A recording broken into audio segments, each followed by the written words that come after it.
بسم اللہ الرحمن الرحیم۔ حضرت عمر رضی اللہ عنہ کے جذب کا واقعہ۔ حضرت عمر رضی اللہ عنہ کا واقعہ سنیے۔ ان کو بھی جذب نصیب ہوا۔ کہاں تو اتنے بڑے دشمن تھے کہ قتل کی سازش کی ایک ممبر یہ بھی تھے کہ نبوت کا چراغ بجھا دیا جائے، لیکن اللہ تعالیٰ نے جب ان کو جذب فرمایا تو وہی تلوار لٹکائے ہوئے اسلام لانے جا رہے ہیں۔ جس کو اللہ جذب کرتا ہے تو دنیا کی کوئی طاقت اس کو اپنا بنا نہیں سکتی۔ ایک وزیر اعظم کی بلی کی گردن میں اگر پٹا پڑا ہو کہ یہ وزیر اعظم کی بلی ہے یا کمانڈر ان چیف کی بلی ہے یا جنرل صاحب کی بلی ہے تو کسی قصائی کی مجال نہیں ہے کہ اس کو چھیچڑے دے کر چرا لے۔ جانتا ہے کہ ایسا مقدمہ چلے گا کہ پھانسی سے کم سزا نہیں ہوگی۔ اللہ تعالیٰ جس کو اپنا بناتا ہے واللہ اس کو حسن کی دنیا، مال و دولت کی دنیا، تخت و تاج اور سلطنت کی دنیا، پوری کائنات اس کو اپنا نہیں کر سکتی۔ جس کو اللہ اپنا بناتا ہے اس کے چہرے پر ایک ہیبت و رعب ڈال دیتا ہے، اس کے حوصلے کو بند کر دیتا ہے۔ وہ بکاؤ مال نہیں ہوتا۔ اگر کبھی خود بھی بکنا چاہے تو خدا اس کو بکنے نہیں دیتا۔ اللہ تعالیٰ کی خصوصی حفاظت اس کے شامل حال ہوتی ہے۔ حضرت عمر رضی اللہ عنہ کے ایمان لانے سے پہلے 39 آدمی ایمان لا چکے تھے اور سرور عالم صلی اللہ علیہ وسلم دار ارقم میں پوشیدہ طور پر دعوت اللہ دیتے تھے۔ آج سے تقریباً 20 سال پہلے جب میں نے حج کیا تھا تو صفا کے پاس اس صحابی کا گھر تھا اور حکومت نے اس پر لکھوا دیا تھا ھذا دار ارقم، یعنی یہ دار ارقم ہے۔ اسی گھر میں صحابہ بیٹھے ہوئے تھے اور سرور عالم صلی اللہ علیہ وسلم دوسرے کمرے میں تھے۔ اتنے میں دیکھا کہ حضرت عمر تلوار لٹکائے ہوئے چلے آ رہے ہیں۔ صحابہ ڈر گئے کیونکہ ان کی بہادری مشہور تھی۔ سید الشہداء حضرت حمزہ رضی اللہ عنہ نے فرمایا کہ ابھی میں زندہ ہوں، اگر نگاہ بدلی ہوئی دیکھوں گا تو یہیں ڈھیر کر دوں گا۔ وہ بھی اسد اللہ تھے۔ سرور عالم صلی اللہ علیہ وسلم کو خبر دی گئی کہ دروازے پر عمر آئے ہوئے ہیں۔ حضور صلی اللہ علیہ وسلم فوراً خود ان کے پاس تشریف لے گئے۔ یہ نہیں کہ صحابہ سے کہتے کہ تم لوگ ان سے ملو۔ آپ صلی اللہ علیہ وسلم کو 40 جنتی مردوں کی طاقت دی گئی تھی، یعنی دنیا کے 4000 قوی مردوں کی طاقت دی گئی تھی۔ اس لیے کوئی مشہور سے مشہور پہلوان کبھی آپ سے جیت نہیں سکا۔ حضرت عمر ابھی اسلام نہیں لائے تھے، ننگی تلوار گلے میں لٹکائے ہوئے کھڑے ہیں، مگر سرور عالم صلی اللہ علیہ وسلم کا حوصلہ تو دیکھیے کہ آپ نے ان کا دامن پکڑ کر کھینچا۔ چونکہ رات میں دروازہ کعبہ کے سامنے اللہ تعالیٰ سے دعا مانگ چکے تھے کہ یا اللہ 2 عمر میں سے ایک کو اسلام عطا فرما، یا عمر بن خطاب کو یا عمر بن ہشام کو۔ اس وقت دائیں طرف حضرت جبرائیل علیہ السلام تھے اور بائیں طرف حضرت ابوبکر صدیق رضی اللہ عنہ تھے۔ حضرت عمر کو دیکھ کر آپ سمجھ گئے کہ دعا قبول ہو گئی۔ نبی کو اپنی دعاؤں کی قبولیت پر کتنا اعتماد ہوتا ہے۔ آپ نے ان کا دامن پکڑ کر ایسا جھٹکا مارا کہ گھٹنوں کے بل گر گئے، ساری بہادری اور طاقت ناک کے راستے سے نکل گئی، اور آپ صلی اللہ علیہ وسلم نے فرمایا کہ اے عمر، کب تک جاہلیت میں رہو گے؟ کب تک اسلام کو قبول نہیں کرو گے؟ عرض کیا یا رسول اللہ، آپ کی غلامی ہی میں تو داخل ہونے کے لیے آیا ہوں، اور کلمہ پڑھا لا الہ الا اللہ محمد رسول اللہ۔ اس وقت حضور صلی اللہ علیہ وسلم نے اور صحابہ نے خوشی کے مارے اتنی زور سے اللہ اکبر کہا کہ کعبے تک آواز پہنچ گئی، اور اسی وقت جبرائیل علیہ السلام تشریف لائے اور عرض کیا کہ یا رسول اللہ استبشر اہل السماء باسلام عمر۔ آج عمر فاروق رضی اللہ عنہ کے اسلام لانے سے فرشتوں میں خوشیاں منائی جا رہی ہیں، اور یہ وحی نازل ہوئی یا ایھا النبی حسبک اللہ ومن اتبعک من المؤمنین۔ اے نبی، آپ کے لیے اللہ کافی ہے اور یہ آپ کے تابعدار ایمان لانے والے آپ کے لیے کافی ہیں، یعنی کفایت حقیقیہ کے اعتبار سے آپ کے لیے اللہ کافی ہے، اور یہ ایمان والے جن میں حضرت عمر جیسا بہادر آپ کو دیا جا رہا ہے، یہ کفایت ظاہرہ ہے کہ آج دشمن پر رعب پڑ گیا، کیونکہ ان کی بہادری اور طاقت پورے عرب میں مشہور تھی۔ لہٰذا سرور عالم صلی اللہ علیہ وسلم سے عرض کیا کہ جب ہم حق پر ہیں تو اپنے اسلام کو پوشیدہ کیوں رکھیں، اور 20 صحابہ کی 2 قطاریں بنائیں۔ ایک قطار میں سب سے آگے خود ہوئے اور دوسری میں سید الشہداء حضرت حمزہ رضی اللہ عنہ کو رکھا، اور درمیان میں سید الانبیاء صلی اللہ علیہ وسلم کو لے کر کعبۃ اللہ آئے اور نماز ادا کی۔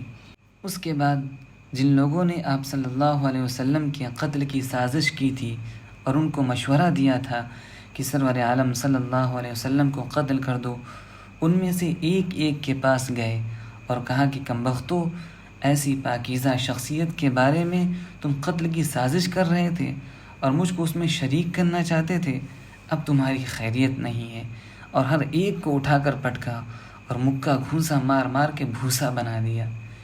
اور جب ہجرت کی تو کفار کے مجمع کے سامنے تلوار دکھا کر کہا کہ آج عمر ہجرت کر رہا ہے اور تنہا جا رہا ہے، جس کو اپنی بیوی کو بیوہ کرنا ہو اور اپنے بچوں کو یتیم کرنا ہو وہ آئے اور میرا مقابلہ کرے۔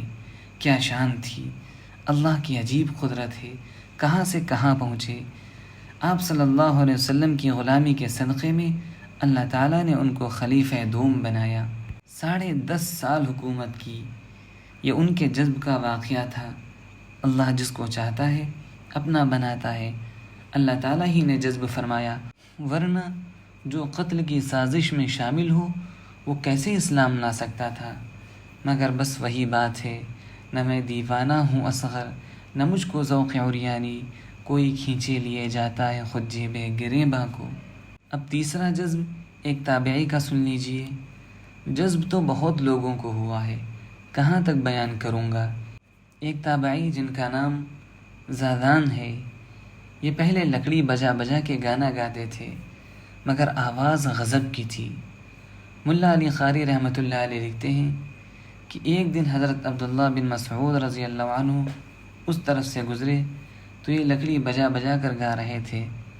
آپ نے فرمایا، ما احسن هذا الصوت، کیا ہی اچھی آواز ہے، کاش کہ اس آواز سے یہ قرآن پڑھتا۔ اللہ نے یہ آواز اس کے کانوں تک پہنچا دی، جبکہ تماشائیوں کا مجمع لگا ہوا تھا اور واہ واہ مرحبا مرحبا کے نعرے بلند ہو رہے تھے۔ لیکن جب اللہ ہدایت دیتا ہے تو خود راستے کھول دیتا ہے۔ سن لے اے دوست، جب ایام بھلے آتے ہیں، گھات ملنے کی وہ خود آپ ہی بتلاتے ہیں۔ بس آواز کا پہنچنا تھا کہ انہوں نے گانا چھوڑ کر پوچھا، من ھذا، یہ کون ہے؟ تماشائیوں نے کہا، ھذا صاحب رسول اللہ صلی اللہ علیہ وسلم، یہ اللہ کے رسول کے ساتھی ہیں۔ یہ ہے صحبت کا مقام، ساتھ رہنے سے یہ انعام ملتا ہے۔ صحابہ کا لفظ قرآن و حدیث میں ہمیشہ باقی رہے گا اور صحبت کی اہمیت کو ظاہر کرتا رہے گا۔ جو بنا ہے صحبت سے بنا ہے۔ نبی کا صحبت یافتہ صحابی ہوتا ہے، صحابی کی صحبت اٹھانے والا تابعی، اور تابعی کی صحبت اٹھانے والا تبع تابعی۔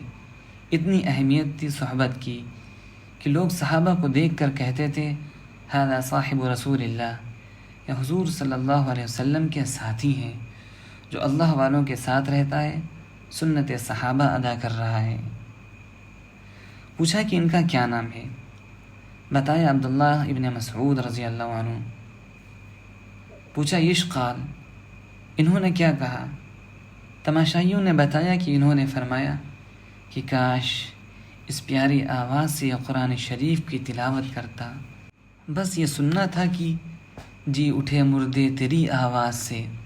اسی وقت لکڑی توڑ دی اور عبداللہ ابن مسعود رضی اللہ عنہ کے قدموں میں آ گئے اور قدموں سے لپٹ کر رونے لگے۔